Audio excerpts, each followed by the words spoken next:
you, Lindsay. You're welcome. And, all right, so we're chatting a little bit here. And Lindsay, have you set it up so that we're on speaker view? Yes. So that when Steve is reading, it'll only be him. As soon as I mute myself, we'll only see Steve? Yes. Mm-hmm. Terrific. And if anybody's here now, hi. we'll have our formal introduction in a few minutes, but we're glad to have you with us here at Normal Public Library, if you're here.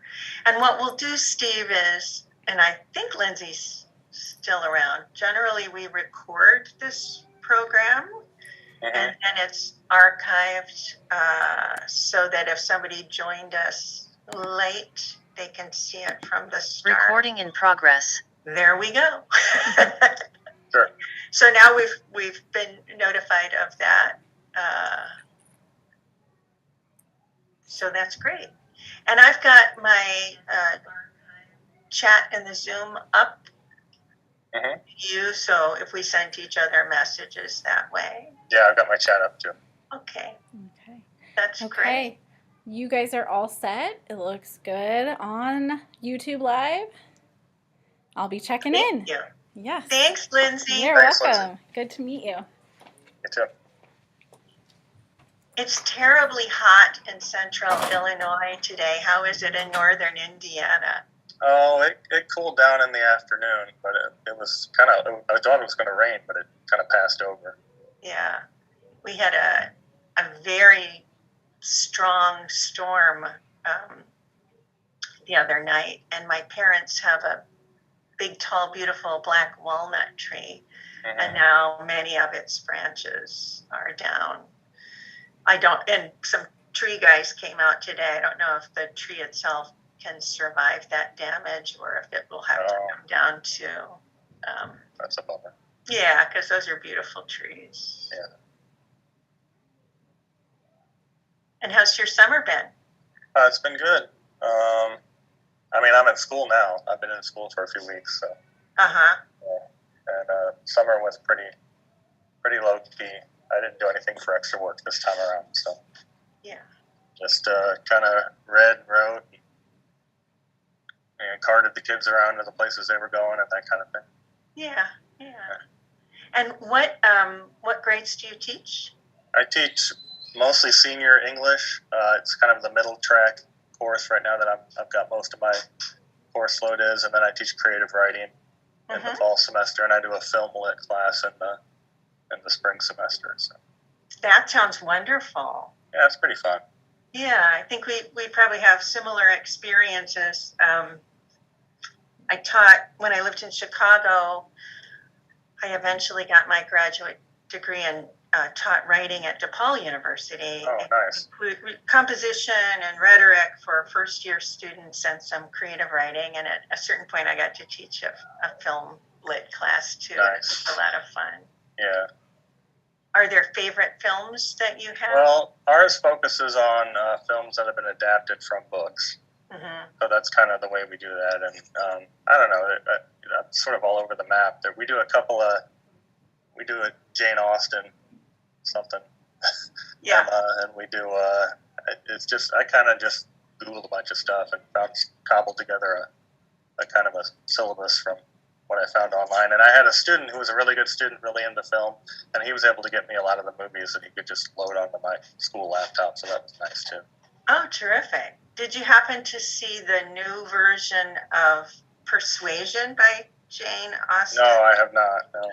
I really liked it. And I looked at an older version too, which I also liked. But Dakota Johnson is in it, and there's times she talks directly to the camera. Oh, so wow. it's like the inner things that the main character is feeling shared with us, the audience, subtly. Right. And it has a real modern feel. And non-traditional, very diverse casting that works really, really well. Yeah. So. Yeah, one thing the kids liked was we watched both versions of Little Women, the 90s one and the recent one with Saoirse Ronan. Yeah. It was really interesting to see how that was depicted and, a couple of decades apart there. Yeah, yeah. I like that. In the literature and film class I taught, I focused on some on movies about writers. So that was exciting too, and had the students do some research into the real life of the writer, and then watch the film and compare, what liberties did it take with the life? How close was it? Did it convey something that's true about the life, even if it changed timeline or biography in some ways? Well, Steve, it looks like we're here. And I want to welcome everybody who has come to Poetry is Normal Presents tonight. Welcome to Poetry is Normal Presents at the Normal Public Library. Poetry is Normal Presents is our guest poet series that is supported by the Normal Public Library Foundation. And we have it every other month. It alternates with our open mic series. And so if you're here tonight and you're a poet, you can join us for our open mic. If you're in Central Illinois, you can come in person. And if you're in Indiana or elsewhere, you can sign up for the Zoom room and join us. Our next open mic is in October. It's Tuesday, October 18th. The theme is cornucopia, plenty, abundance, variety. So we can take a whole variety of poems, and you can sign up for that at the Normal Public Library website. Tonight, Poetry is Normal presents Steve Henn, and we're so glad to have you, Steve. He's here with us virtually from Indiana, where he writes and teaches. And I want to tell you a little bit about Steve, and then I'll turn over our hour to him to tell us anything he wants us to know about his poems and his process. But here's some information that Steve shared with us.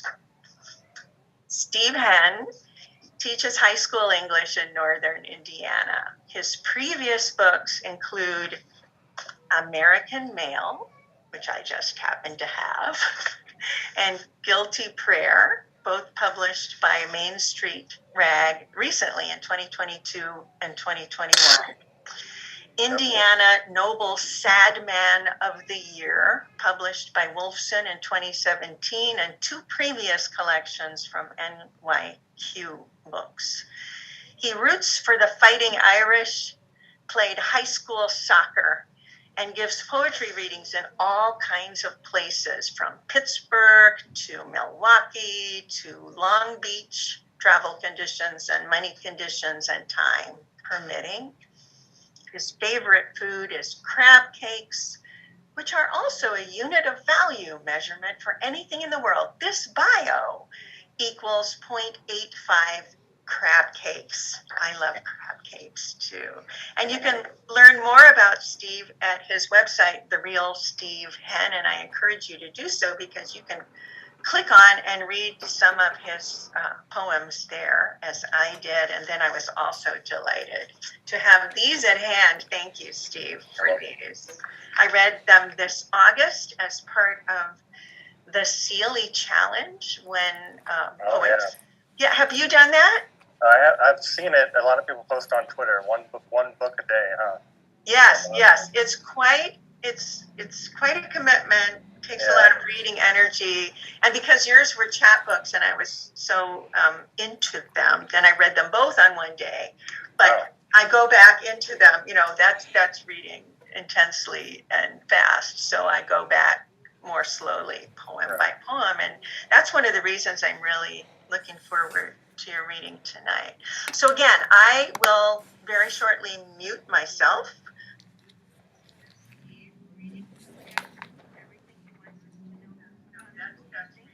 Intensely and fast, so I go back more slowly poem by poem, and that's one of the reasons I'm really looking forward to your reading tonight.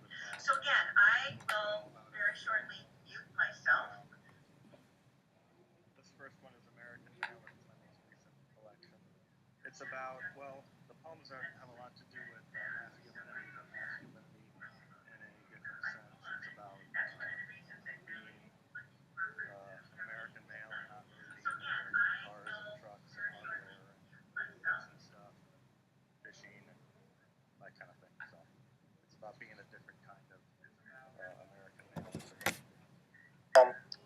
one I really had to read for a library reading. It seems like the most appropriate thing to read for the whole night for me. It's called Hail Mary. It is after Frank O'Hara's Ave Maria, so it borrows its format and style from that. I wrote it, dedicated it to my mom, and you'll recognize maybe the first two lines are a take on some famous lines by Frank O'Hara if you're into that poet. It's called Hail Mary. Mothers of America, take your boys to the library. Introduce them to the pleasures of reading so they don't mature into 40-year-old overgrown adolescents who still play Smear the Queer and give each other purple nurples. Show them adventure and excitement that can all be experienced safely between the ears. It's true we need adults who can fix stuff and beefy security guards for an evening with concerts featuring some washed-up pop star or group from an ancient decade. But it would also be nice 30 or 40 years from now if our president had literacy skills. They'll stop bouncing basketballs incessantly against the kitchen wall and scampering up the stairs like they live in a zoo, or they'll be too busy using context clues to decipher what ameliorate means, or writing poems for their second-grade crushes with the empathy and self-awareness of people who've experienced the minds of others, rather than vandalizing on Halloween, or sneaking vapes, or snorting pixie sticks for practice. If they like reading, you'll have paid it forward into the fund whose dividends are your boy is becoming a better person. And if they don't like reading, they'll get really into sports or crushing things or become officers in their local incel chapter. So don't blame me if you don't take this advice and more wars are started, more women are abused, and they all learn to drop bombs with drones into enemy wedding parties from a remote locale using a joystick that functions like a video game controller and feel guilty when they're old for all their toxic mistakes, or even worse, not. I'm also going to, I think I'm going to make a change on the fly here, but this poem is also from American Male. It is called Civilization. And they really were paving the road in front of the Walmart locally here in my northern Indiana town. Here we go. Civilization. They are repaving the highway in front of the Walmart as if civilization will persist another 10 or 15 years. The rich have built their bunkers, and the working classes have their guns. You can't say it won't get interesting. I, for one, feel stupid about handing off this world we polluted and plundered to our children. Adults are piss-poor practical jokers. The ice caps are melting. Ha, ha.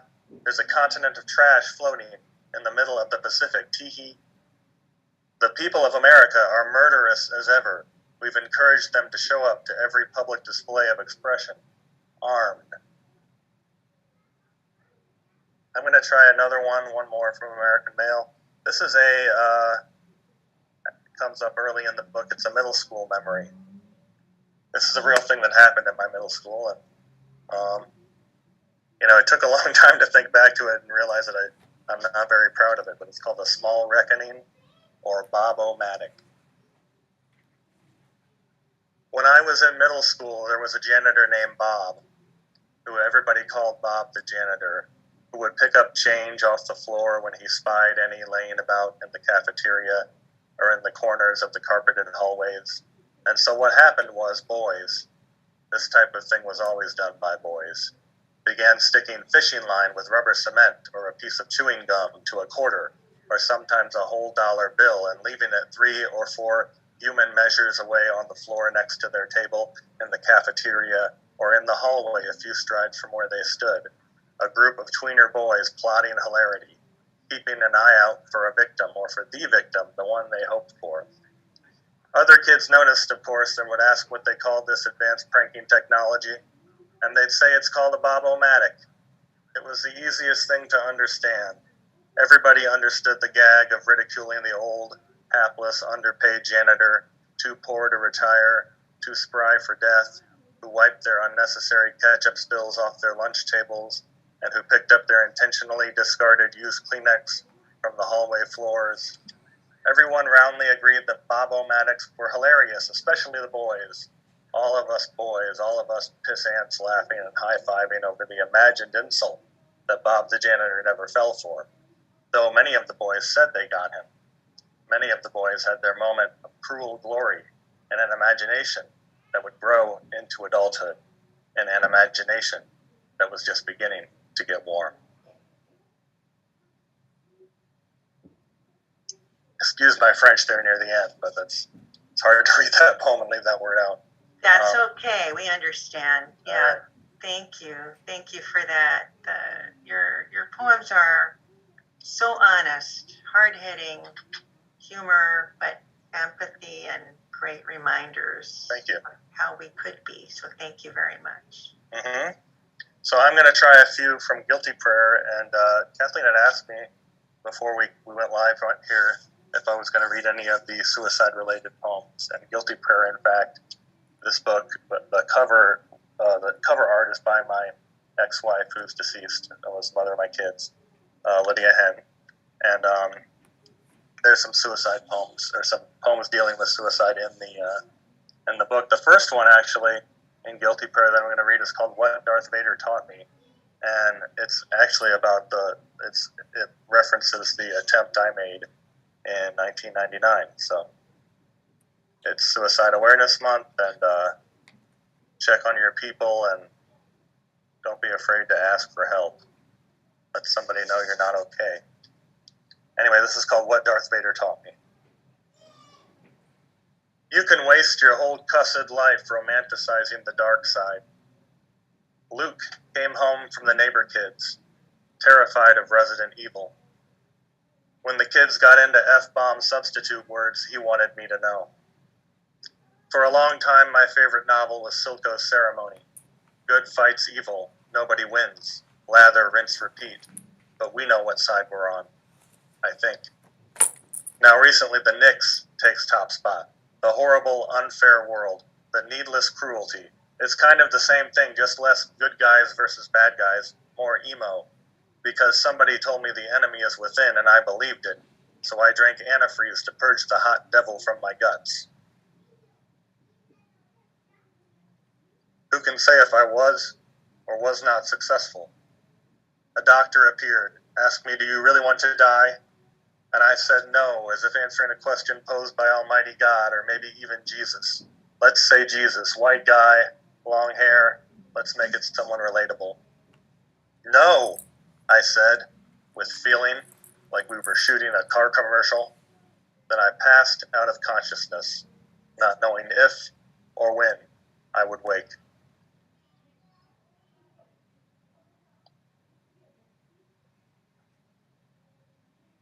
Okay. I also want to read a poem that I wrote for my friend Zeb.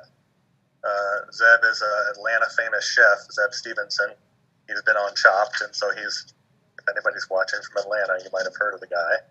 And Chris Cornell, the Soundgarden lead singer, the main guy in Soundgarden, died several years ago as a death by suicide.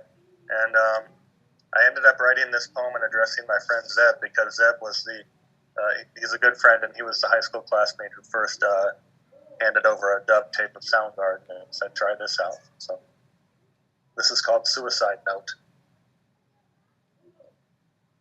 Hey Zeb, remember when you dubbed Soundgarden for me in high school, and I said it sounded like a symphony of chainsaws? Chris Cornell died today. God bless that man and his gift of a generation's greatest pipes. So much of what I learned to appreciate, I disregard at first listen. I saw Sparkle Horse once opening for Mazzy Star. My brother and I agreed that Hope Sandoval looked and sounded beautiful, and that Mark Linkhouse must have been a little too into his artistic self. Now I can't listen to It's a Wonderful Life without crying. My family never knew jack about modern music, but my dad did keep a copy of Portnoy's Complaint on the bookshelf behind the television. That book was good for me, or it wasn't. Whatever, it didn't matter. Or it mattered less than I'd have over-eagerly argued it did. In my escort that we called the Big Blue Shit, we'd sing along to Eddie Vedder's I'm Going Hungry. We could only falsetto pantomime Cornell's part. I remember once when Musgrave walked into his classroom and chalked "No one here gets out alive" on the blackboard. A bunch of kids were like, "What's that supposed to mean?" But you and I pretended that we knew just what he meant. We had this teacher, Jack Musgrave, in high school who had a big tie-dye doors, Jim Morrison poster on his classroom door. And there was a day where he walked up, he was in a foul mood, and he walked up to the chalkboard and he wrote, "No one here gets out alive," and just sat back down and continued teaching. It's pretty classic. But Jack's still kicking in Warsaw, and he's an important mentor and friend and former teacher for me. Okay, so there's several themes running through this. There are several poems that deal with Lydia's death by suicide, which I don't think I'm going to read any of those this time around, but they're in there. If anybody wants to, you can pick up the book online or whatever. You can find it at therealstevehenn.com. But this other poem is one of my favorites that I've ever written. It's called Seven Wonders. The only reason I really called it Seven Wonders is because there were 7 sections in the original draft. And what it's really about is taking a walk, like taking a long walk through town in early sobriety in the first few months of my first year sober. And thinking about what kind of changes I had kind of personally and spiritually because I quit drinking. 7 Wonders. Perambulating in the track one might have left on the side of the road if the road were not concrete but dirt and the shoes soft moccasin, not horse hoof, unanimal, as if narrow deer paths beside streets and sidewalks, through incandescent neighborhoods, alive with children on bikes and sketchy motor scooter riders. I knew I'd changed when a blonde mother with her young children saw me walking and said hello, some mask of illness lifted or manifestation of brokenness unseen, shed like a jacket on a 70-degree day in February, celebrating greatness and folly. 2 Saturdays ago, at the morning meeting, the wise man said, "We are all of us broken toys, every one of us, as if God were a child who loved us recklessly, who mangled us with love. I am confused about my place in all this, and I don't know if I'm meant to be awed or upset, frightened or mystified, or having an experience of once we called religious. Is that what this is? It seems so self-congratulatory to suggest these things were here for us all along to experience, if only we'd say we wanted them, and mean it. When young, we used to pluck dandelions gone to seed, fashioning the stems and heads into a kind of gun, and pop it off. Mama had a baby and her head popped off, right here, in this neighborhood, this backyard I've never left but circled and returned to, wide circles stretching to the coasts.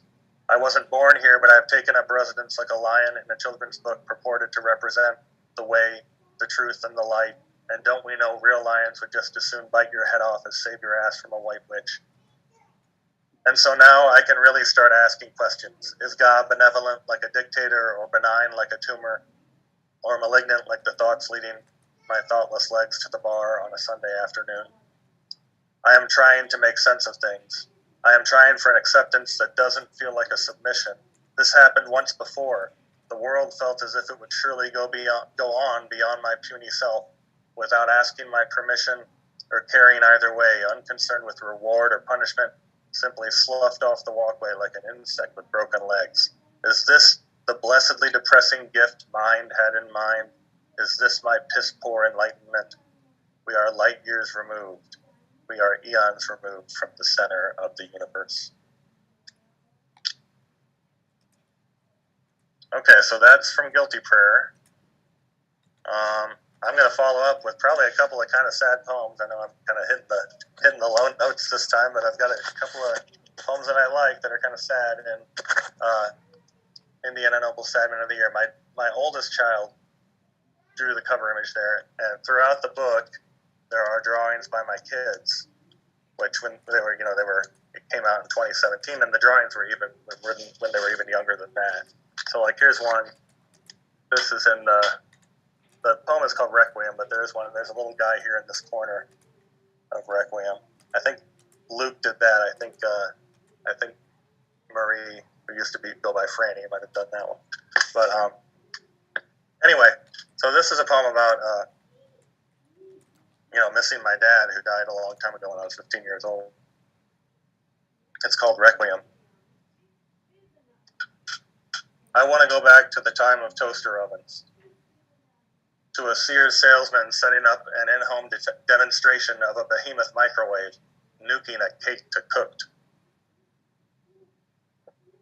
I want my memories not to have a half-life, before sex offender lists, before computers running cars, when I walked home from second grade with an older boy who told me through my oohs and icks what his dad told him sex was, and assured me, but it feels good. I want to travel down the telephone cord from the kitchen to the living room, where my mother sat in her chair telling her mother a little too loudly how the kids were doing in school. To the blue carpeted front room no one sat in till I spent hours sprawled on the floor reading C.S. Lewis, Tolkien, biography after biography. When Mom and Dad would ask, "Are you sure you don't want to go out and play with the neighbor kids?" I want to go back to the summer after 8th grade when he was home from the hospital and whole in spirit, and chauffeured my first girlfriend and me to the movies telling bad jokes, following "I Got a Million of Them" with "They Can't All Be Winners," where we'd ignore arachnophobia and lose ourselves in each other's mouths. Back before the really bad things, before bitterness, before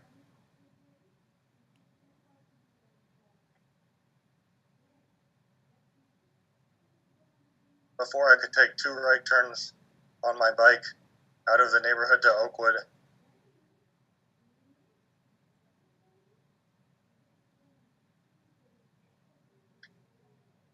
Where he rested under a modest plaque marking his place.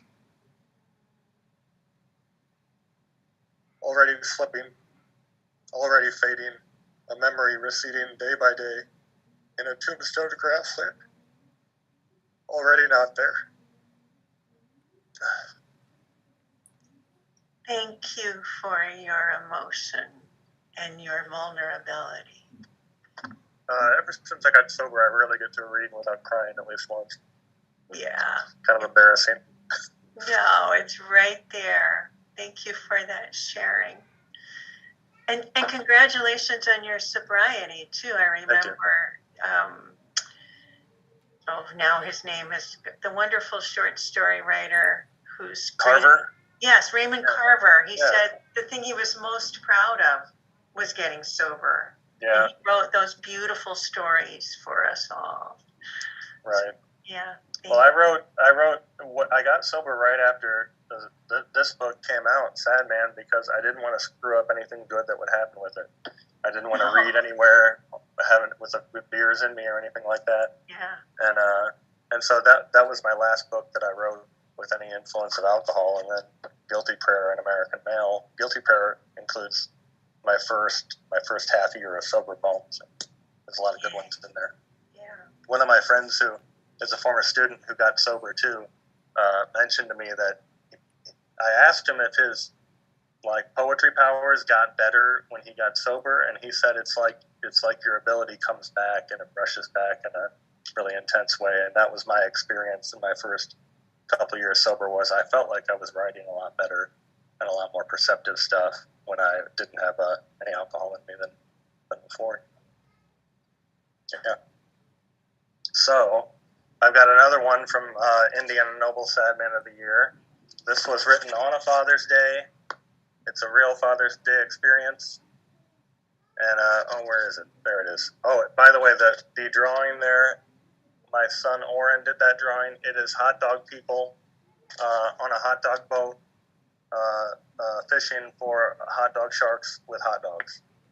So, and I should mention in the back of this book, all my kids, there are these that's not it. There are these explanations of all the images, and I sort of interviewed my kids and had them talk about the different drawings they made. So I've got a lot of dialogue back there in the back that explains the drawings and kind of an appendix in the back of the book. So that's kind of fun. Anyway, this is called Father's Day Fishing. I did take Oren, my youngest boy, my friend who we named him after, is sitting here in my living room right in front of me. You can't see him, but he's right here. Hello. But anyway, this is something that happened with Oren. Father's Day Fishing. Did you see that, Dad?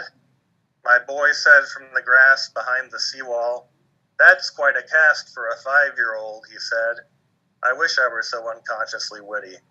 Later, he said, I almost got it in that boat. I said, that would not be good. He said, let's go there, and gestured like Caesar Augustus at the public pier. Presently, I worried he'd fall in. Then his lure stuck in the rope in the water that anyone can swim under if they want to go beyond, but no one does because social norms. I dropped to a knee, set my rod down, reached into the water, and while prying his lure from the rope, I wasn't thinking quite as much about dying.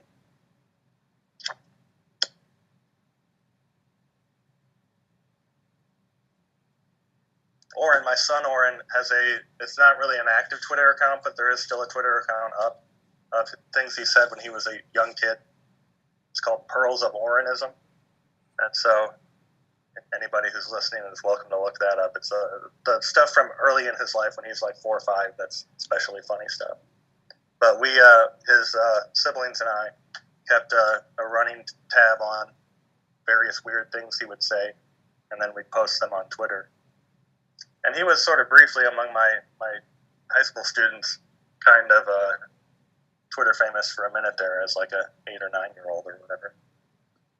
Okay, I'm going to do one from, this is my second book from NYQ Books. It's called And God Said, Let There Be Evolution. It's got the back copy is a poem by one of my former students who ended up having a lot of success in the poetry world. So that's kind of cool. And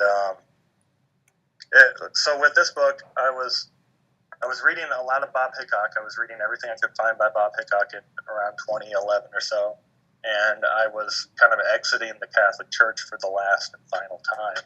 I had tried to come back in as an adult, and we even got our kids baptized and all that kind of thing, but it just didn't stick.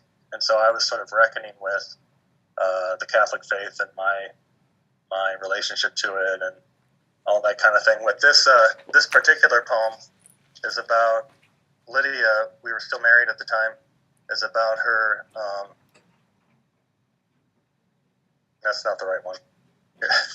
It's about her going to a evangelical people brunch or luncheon or something, and they had this speaker from one of our local churches, and it's a fundamentalist Christian local college, and they had this conversation about whether or not dinosaurs were real because they weren't in the Bible, or were they? And this is about that experience. It's called Fundamental Truisms. They discovered Noah's Ark again. For those of you who aren't religious, a giant wooden ship capable of containing all creatures in twos. No big dinosaurs. In the evangelical Christian women's group, my wife, a Catholic convert, attends for the breakfast spread. A local Christian college professor spoke, citing biblical evidence only for small dinosaurs. Thus, no T-Rexes on the ark, neither any huge plant-eating whatever-asauruses. I want to know, what did the lions eat? Did they go vegan 40 days and long meatless nights? Fast? Because no pair of zebras or giraffes is lasting 40 days in close quarters with famished lions. Maybe God insisted all the animals hibernate, a decree the bears took to immediately. Maybe the speaker at the moms group who answered one question, I'm not a biologist, but, is right. Maybe I'm no kind of Christian, without a blind trust that every word of what they call the Word of God is true. So that's that. And I've got a handful of other poems I'd like to share, just 3 here, from a couple of unpublished manuscripts. I've got a couple of full-length manuscripts at kind of a dream press, a press that I would be really happy to have any kind of book with, and they're still being reviewed. and they've been in process for months now, so I'm just waiting. But the first poem here is from one of those books, one of those unpublished manuscripts called Deep Cuts, and Deep Cuts is in 4 sections that kind of follow the life of the speaker of the poems, more or less. And the first section is about kind of formative experiences. And so this is about the experience it describes is about things that went on in high school, and it's called Poem for a Friend, begun at Bob Evans in 1992, finished 25 years later in a different booth. And this is a poem that I actually wrote at Bob. I used to sit at Bob Evans and write and like draw with crayons when I was like 16, 17. And so this is for my friend Crystal, who was a server there when I used to hang out there. And all my friends were out doing, more fun and probably more dangerous stuff than I was. This is called Poem for a Friend, begun at Bob Evans in 1992, finished 25 years later in a different booth. Hey, Crystal, do you remember the Bobs on 30 in 1992 where you'd wait tables and refill my coffee while I read and wrote horrendous poetry and made caveman quality drawings on the backs of paper placemats with 128 different colors of Crayola? Someone claimed the servers fought over the patterns I left behind, caffeine buzzing home in my mom's mini wagon, wishing my best friend didn't have a girlfriend, or to be more particular, wishing his girlfriend was mine. It must have been a joke. I was no artist, just a kid with the idea of himself as a poet, and the idea that poets live to excess, chase girls, get high. Meanwhile, I'm packing up and driving home at 10:30 on a Friday night. Shoot, Crystal, where'd the time go?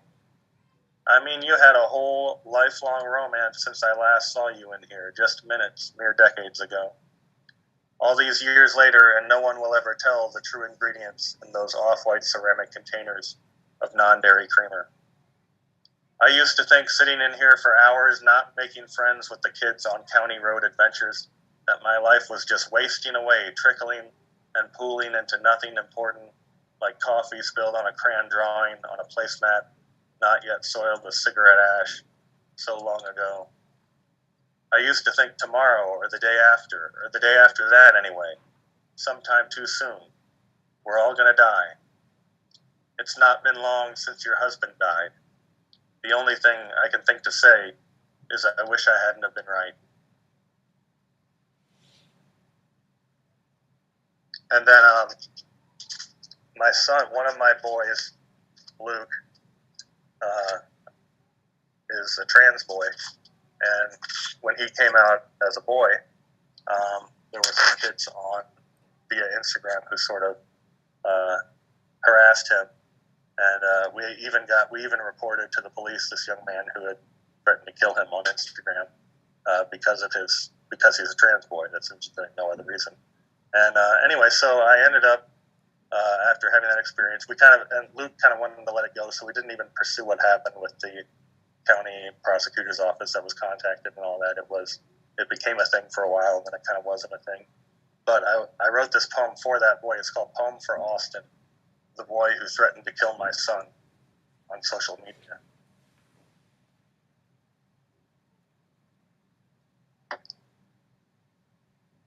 Luke played 2 parts in the school play, a comedy about Greek mythology.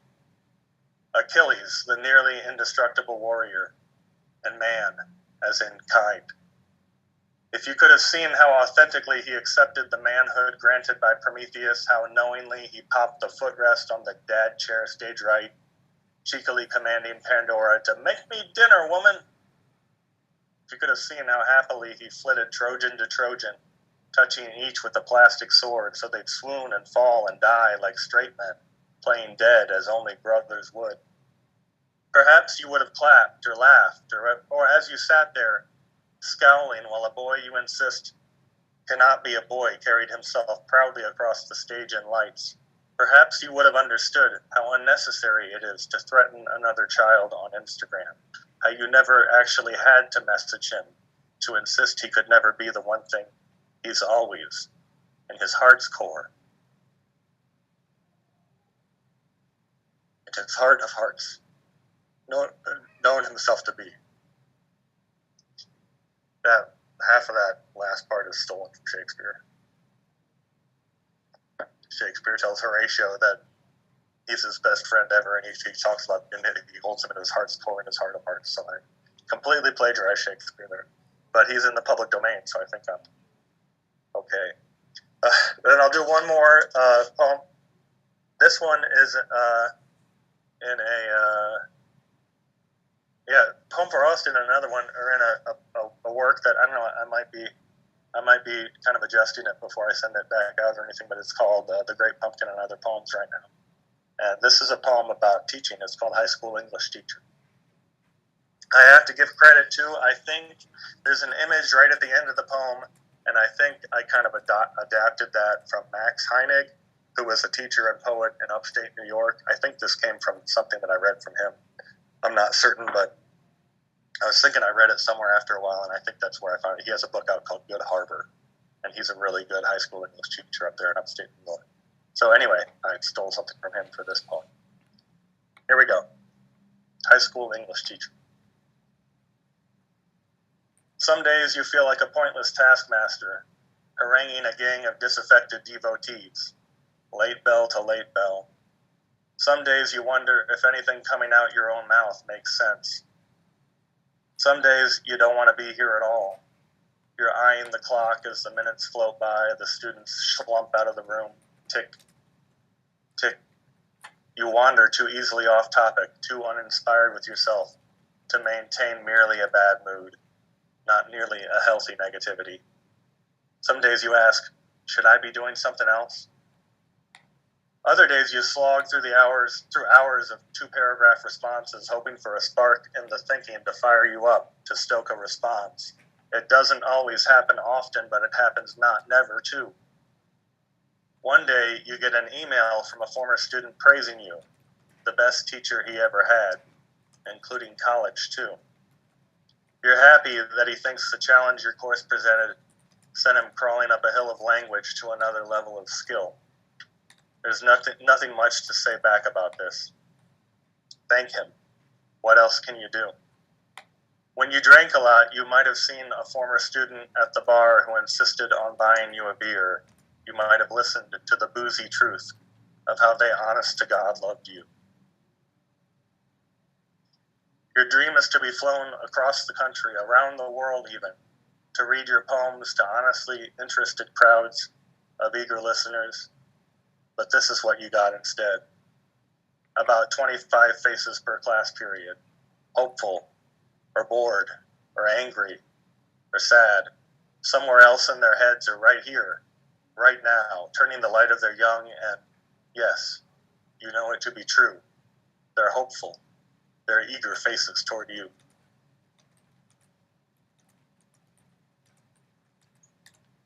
Steve, thank you so much for your poems. And what a perfect beginning, the library poem, and Right. ending the English teacher poem for our evening here. Thank you so much for that. Thanks for having me, definitely. Yeah, the honesty, the ability you have of handling difficult subjects with such great sensitivity and honesty. Thank you for that and for sharing these particular poems with us. I know some people who are listening and watching on YouTube, if you have the chat function handy and if you find that you have any questions, we'll come back to you in a minute. I wanted to ask you a little bit about what is it like to read to, you don't have the crowd that you referred to right there. You don't have the immediate feedback of the audience. I've done a handful of Zoom readings. I've done several Zoom readings, and I have a long history of, I started out reading at open mics, and I've done this for a long time, often in a lineup of poets, occasionally with kind of my own show like tonight. And it is different. I think I am in tune, I'm hearing the poems a little better when I don't have a crowd right in front of me. And I sort of can get lost in the poem sometimes because there's really no immediate feedback. But in a way, I think sometimes when I'm listening to the way I sound, I think maybe it improves the readings occasionally. They come across a little better because I have less distraction. I remember when I first started reading to a open mic audience in town, I do humor poems because it was a bar and you had to like get people entertained or they would like boo you off stage or whatever. And I would ask my buddy who sat out in the audience how people reacted because I couldn't pay attention to that and pay attention to what I was doing at the same time. But mostly these days I just do my thing and worry about how people take it later, I guess. I don't know. Yeah. And that's fascinating to hear. And you do seem very, it's very intimate, your reading, very honest. You are reading just as it's written, I would say. In the poems that you read from the chapbooks that I have, I was following along, and that was fun. And it was also fun to hear you read the poems that I don't have in front of me, and I can focus then in a new way. Right. And then the last poems you read to us are newer, right? They're not. Well, sort of. The high school English teacher is probably the newest one in the bunch. And that's I think that's from sometime last year during the school year I wrote that. Yeah. But they're in unpublished books. They're in books I'm trying to get placed. Good luck with that. Cool place, yeah. Yeah, I know how that is, and I wish you well with publishing those. Yeah. I applied for an NEA grant too, which I probably won't get. But if I get it and I get rejected at all these places, I think I'm just going to self-publish my stuff. Maybe. Yeah. Why not? It's interesting how that publishing world has changed over time. You know, there's a lot of poetry out there too. There's just a lot of it now. Right. There's a ton. Yeah, a lot of good stuff, but a lot in general. I wanted to mention to you or ask if you've discussed when you talk your humor, your honesty, and the drawings made me think of the poet Jessie Randall, who's a librarian in Colorado. Oh, I don't know that. Yeah, you might like her. Her new, you can seek her out. You can find her poems and sometimes her drawings online. She's a really fun poet, and her newest book is called Mathematics for Ladies, and it's a set of short, funny, but also hard-hitting poems from a feminist point of view about women scientists and mathematicians over time, over history. Right. But she very much would appreciate drawings by your children. Yeah, that sounds great. I've written her name down, so I'm going to look her up. Yeah, that's terrific.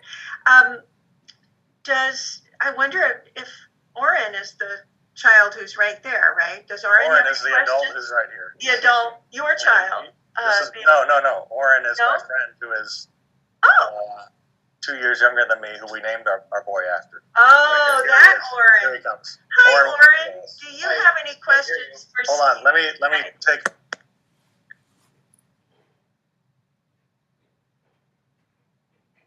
I can't hear you.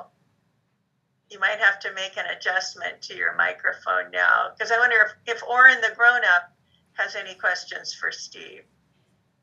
Still can't hear you. You could put one earbud in, and Oren could put one earbud in. I remember the poem about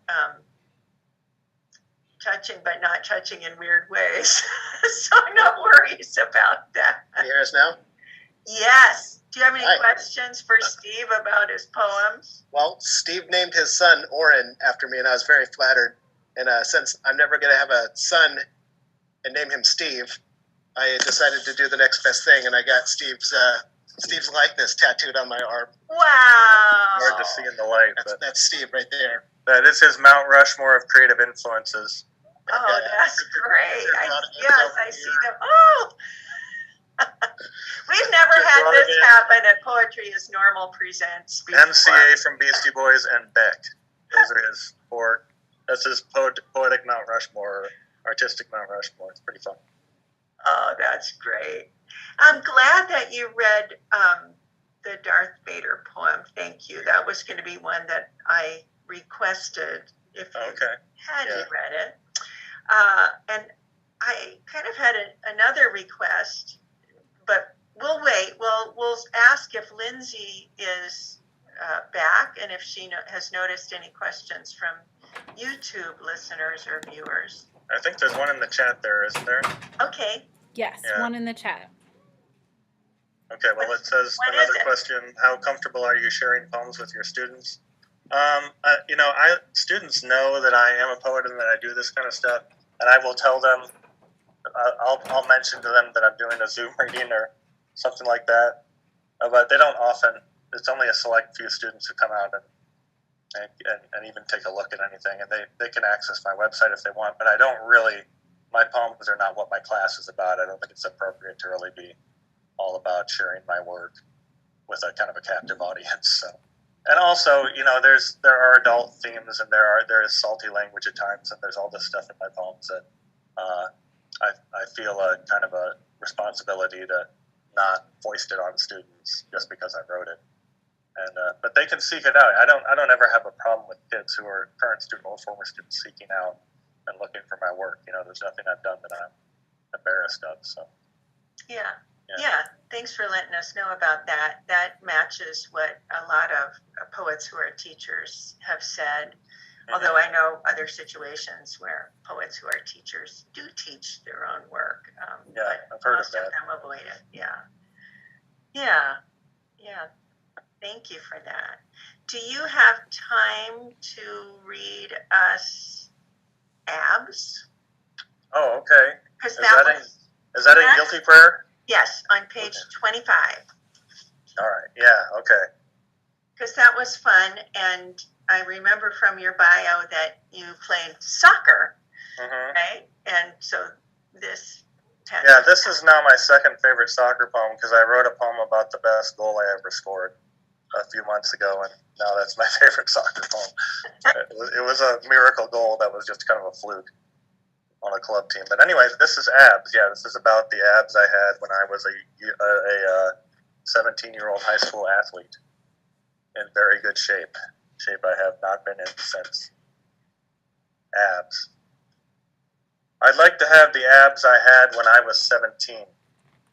If you could see me now, tubular and bloated, but knew me then, same height, 70 pounds lighter on the soccer field, you'd understand I carried not just a six-pack, but the whole damn case. In later years, I'd continue with the whole case, and another, and countless more, ad nauseum. Now my abs are like a lead balloon, a blimp, a zeppelin filled with heavy metals. Or maybe they're hidden in the underlayers, like a girlfriend in a cold house wrapped in blankets in November, cozily entombed. A while back, when I complained about the shape I'm of, a friend said, you could get them back, but I'd have to give up beer and sliced cheese, two fat corners of my stodgy food pyramid. Supposing I changed my eating habits and my moving habits, I could make headway. But at 40, it feels so unnatural to exercise with the necessary intensity. Tuesday mornings in the gym, I play basketball where no team goes skins, and after, my body recovers slowly over days, as if getting over a triathlon. Oh, to wish for a fairy ab mother, bibbidi-bobbidi-boo, majestic abs till midnight, shirtless and flexing at the royal ball. In this life, in a sweatshirt, I'm schlumping with a kangaroo's pouch no princess lusts for. Most of all, I wish I'd have known back then, so I might appreciate myself, svelte, barely sweating, not even out of breath, waltzing off the soccer field as if I'd never know death. Wow. Thank you for that. I love that, how it captures your humor, your honesty, and then that final line, bringing it all home. So that that was a period where I was really enamored of that rhyming last two lines, and I pulled that move about 1 billion times in some poems. So. Right. I've got to retire it now, I think. Yeah, but it's nice. It's a great way to end a poem. And I love, you acknowledged using Shakespeare, and I think you credited Shakespeare. Yes, I did. And you credited the The Poet in Upstate New York, The Max Poet in Heinrich. Upstate. And you'll track that down. If that manuscript gets published, they'll help you track that down. Right, You right. credit it. So Right. I think all Put it of in the that notes. is fine. Yeah. That's terrific. So thank you again for reading in our guest poet series, Poetry is Normal Presents. And Thanks for having me. Sure, I want to invite you, and if you do want to reach out to your students, your creative writing students, if they want to join us at the open mic October 18th, Okay. the theme is cornucopia, you can go to the Normal Public Library website and register for that on the calendar on October 18th. I will mention it to my class for sure. Yeah, they can. Some of our people will be there in the library, and some will be on a screen participating by Zoom. And it's a warm, welcoming group, and it seems to work out really well. That's real good for young poets too, to get that experience. Yeah. It's a pleasant group, so they would be most welcome to come, and you would too. Okay. And that's October 18th, and it's 7 to 8 p.m. again Central Time, so it would start at 8 your time. Got it. In November, we have three actually, guest poets reading. November 15th. 7 to 8 Central Time. Patricia Clark and Alice Freeman are going to read. They were going to read in May, but we had, I don't know if you watch American Idol, but one of our hometown girls was one of the finalists. So the hometown concert was happening in Normal, Illinois that night. Oh, wow. So we moved them to November 15th. Right. And then Justin Ham, who was going to read in July in person, is going to read November 22nd in person, but you can also participate online by watching it on YouTube Live. So Patricia and Alice will be on YouTube Live, and Justin will be a hybrid program. And then our open mic in December is December 20th, and the theme is Winter Joy. But our theme is always just a kind of a prompt or a way to help you maybe decide which couple of poems you might read if you come that night. We're just happy to hear anything that people bring to the open mic. Sure, sounds good. Well, I'll tell my students about that too. Yeah, that's great. So thank you, Steve Henn, for being part of our program tonight. Thank you, Lindsay, for managing our Zoom room and our broadcast on YouTube. Thank you, everybody, for coming, if you were there. Thank you, Oren, for being there in person to support your friend and for sharing your tattoo with us. That was really exciting. And I'll just say good night from the Normal Public Library. Bye-bye.